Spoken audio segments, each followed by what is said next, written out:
Hello बच्चों, कैसे हैं आप? आशा करती हूँ आप सभी स्वस्थ होंगे। चलिए आज की वर्कशीट शुरू करते हैं बेटा। आज डेट है 10 फरवरी 2021 और डीआई द्वारा दी गई वर्कशीट नंबर 166 हम करेंगे, जो इंग्लिश सब्जेक्ट की है और क्लास 4 के लिए है। आज हम हमारे टेक्स्ट बुक मेरी गोल्ड में यूनिट 7 द गिविंग ट्री है, उसी को कंटिन्यू करेंगे। यहाँ पर आपको अपना नेम, यहाँ अपनी टीचर का नेम राइट डाउन करना है। Do you know the National Deworming Day is conducted all over India on February 10 every year, with a mop-up day on 15th February. The objectives of this day is to eradicate intestinal worms among all preschool and school-age children through the platform of schools and Anganwadi center. The basic aim is to improve the overall health of the children and increase nutritional status, access to education and quality of life. तो बेटा आज है 10 फरवरी, तो आज हम national deworming day या राष्ट्रीय कृमि निवारण दिवस भी बोलते हैं। Worm free children healthy children. तो क्या होता है ये वॉर्म? जैसे आप आम भाषा में ये सुना होगा कि इसके पेट में कीड़े हो गए हैं, इसके पेट में कीड़े हो गए हैं, ये या तो बहुत खाता है या कुछ नहीं खाता। तो बेटा पेट के कीड़ों को हम वॉर्म बोलते हैं, ठीक है। तो 10 फरवरी को क्या होता है कि सभी स्कूल में बच्चों को 1 से 19 साल के सभी बच्चों को एल्बेंडाजोल एक टैबलेट होती है कीड़ों के लिए, वो दी जाती है। उसको आप चबा भी सकते हो और पानी के साथ भी खा सकते हो, आप सबको भी मिली होगी। तो ये स्कूल और आंगनवाड़ी में दी जाती हैं। इससे क्या होता है कि बच्चों की अगर पेट में कीड़े होंगे तो वो मर जाएंगे और उनकी हेल्थ इंप्रूव होगी।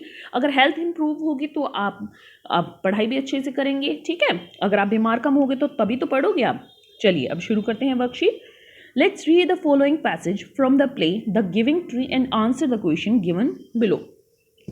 तो ये जो हमने प्ले रीड किया है द गिविंग ट्री, इसमें कुछ क्वेश्चंस दिए गए हैं, उनके हमें आंसर्स देने हैं। तो चलिए देते हैं बेटा।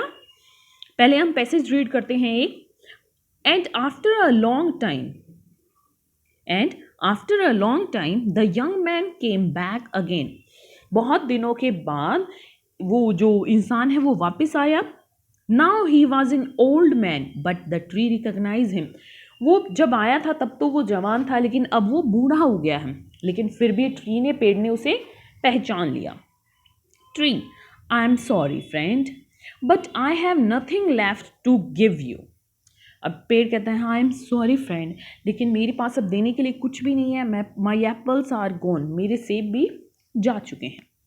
तो आपने ये स्टोरी रीड की है ना बेटा, कि जब बच्चा होता था तब आता था, फिर बड़ा हुआ, फिर बूढ़ा होने के बाद भी इसके पास आ गया। पेड़ ने इसे अपनी ब्रांचेस दी, अपने फ्रूट्स दिए, अपनी स्टेम भी दे दी। तो अब नीचे का जो है एक छोटा सा टुकड़ा बच गया था, ये देखिए ये। Dear children, write down the marigold text page number from which these lines have been taken and underline them in the book. आपको अपनी बुक में ये लाइंस देखनी है बेटा। ये वाली लाइंस आपको बुक में किस पेज नंबर पर मिली है, और इन लाइंस को आपको अंडरलाइन भी करना है कि ये लाइंस आपको किस पेज पर है आपकी बुक में, और अंडरलाइन करना है ऐसे, ठीक है। तो बेटा ये लाइंस आपकी है पेज नंबर 125 पेज से, ठीक है। बाकी आप अपनी बुक में भी चेक कर सकते हैं। अब इसमें क्वेश्चन 1 है, क्वेश्चन ए है, why was the tree happy at the end of the story. मतलब स्टोरी के एंड में जो ट्री है वो हैप्पी क्यों था, वो क्यों खुश हुआ? क्योंकि अब उसका फ्रेंड आया था, लेकिन वो बहुत दिनों के बाद आया था। तो वो खुश क्यों था?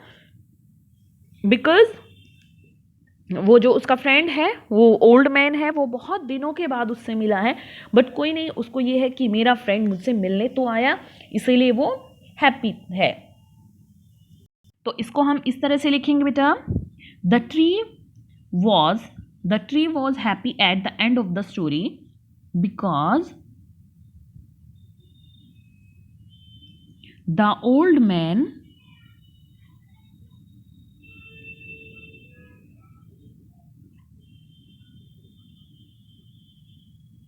came to meet the tree. जो ओल्ड मैन है वो ट्री से मिलने आया था, इसीलिए वो बहुत खुश था। अब आगे देखते हैं बेटा, part B, why do you think the play is called the giving tree? तो जो ये प्ले है इसका नाम द गिविंग ट्री क्यों रखा? क्योंकि जो ट्री है वो स्टार्टिंग से ही दे रहा था, पहले फ्रूट दिए, फिर ब्रांचेस दी, फिर अपनी स्टेम भी दे दी और लास्ट में एक छोटा सा ये टुकड़ा बच गया। ठीक बेटा। अब part C, arrange the following sentences from the play in the correct order of sequence. तो आपको क्या करना है, प्ले के अकॉर्डिंग इसको सीक्वेंस में लगाना है। तो देखते हैं। The tree gave him its branches to make a house. Tree ने उसे ब्रांचेस दिए अपना घर बनाने के लिए। It ask him to sit on the stump. उसने उसको जो उसका नीचे वाला स्टम्प छोटा सा हिस्सा बचा था उस पर बैठने के लिए बोला। The tree gave him its trunk to make a boat. अब ट्री ने अपने ट्रंक भी दे दिए, यहाँ का हिस्सा जो होता है ये ट्रंक होता है बोट बनाने के लिए, नाव बनाने के लिए। The tree gave its apples to the boy. और ट्री ने अपने एप्पल्स बॉय को दे दिए।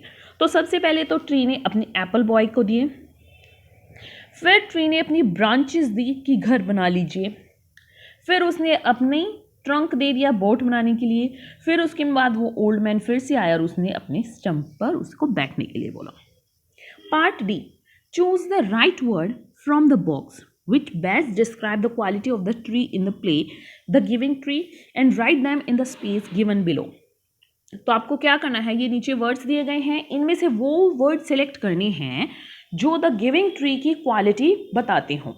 तो देखिए क्या क्या है, केयरिंग, सिक, केयरिंग मतलब ध्यान रखने वाला, सिक बीमार, काइंड दयालु, generous strong, polite, energetic, talkative, sharing, honest, sleepy, helpful. तो क्या क्या था हमारा जो ट्री था वो देखिए, एक तो वो बहुत काइंड था, दयालु था कि वो जो बच्चा बड़ा होकर उससे जो मांगने आया या बच्चे ने उसने मांगा उसने दे दिए। स्ट्रॉन्ग भी था कि पहले उसकी ब्रांचेस काट ली गई, फिर उसकी ट्रंक भी काट लिया गया, उससे फ्रूट्स भी लिए गए, लेकिन फिर भी वो खड़ा था। शेयरिंग, उसने अपने सारे पार्ट्स उस बच्चे को दे दिए। हेल्पफुल था, उसकी हेल्प की, जब भी उसको नीड हुई हेल्प की उसकी। तो ये सारे उसकी कैरेक्टरिस्टिक्स थे। ठीक है बेटा, आप अगर आपको कोई और लगता है कि ये भी होगा तो आप वो भी उसमें टिक लगा सकते हैं। तो आज आपको इंग्लिश की वर्कबुक का पेज नंबर 102 भी इसके साथ करना है। अभिभावकों के लिए सुझाव है कि बच्चों को पर्यावरण का महत्व बताएं और इसे बेहतर बनाने के लिए हम क्या क्या कार्य कर सकते हैं उनकी सूची बनाने के लिए प्रेरित करें। यहाँ पर आप केयरिंग भी लगा सकते हैं कि उसने उसको देखा कि भी जब उसको नीड है, केयरिंग होता है मतलब देखभाल करना, कि जब भी देखभाल में यही तो होता है कि अगर हमें किसी चीज़ की नीड होती है तो हमारे पेरेंट्स जिसे हमारे केयर करते हैं वो हमें तभी चीज़ देते हैं। तो उस ट्री ने भी उस बच्चे को ऐसे ही दिया था। और आज का कोविड का मैसेज है कि बेटा जब भी हम घर से बाहर जाए हमें सोशल डिस्टेंस मेंटेन रखना चाहिए, तभी हम कोरोना को हरा सकते हैं। आज की वर्कशीट यहीं पर ख़त्म होती है बेटा, फिर मिलते हैं एक नई वर्कशीट के साथ। तब तक के लिए अपना ध्यान रखना। धन्यवाद।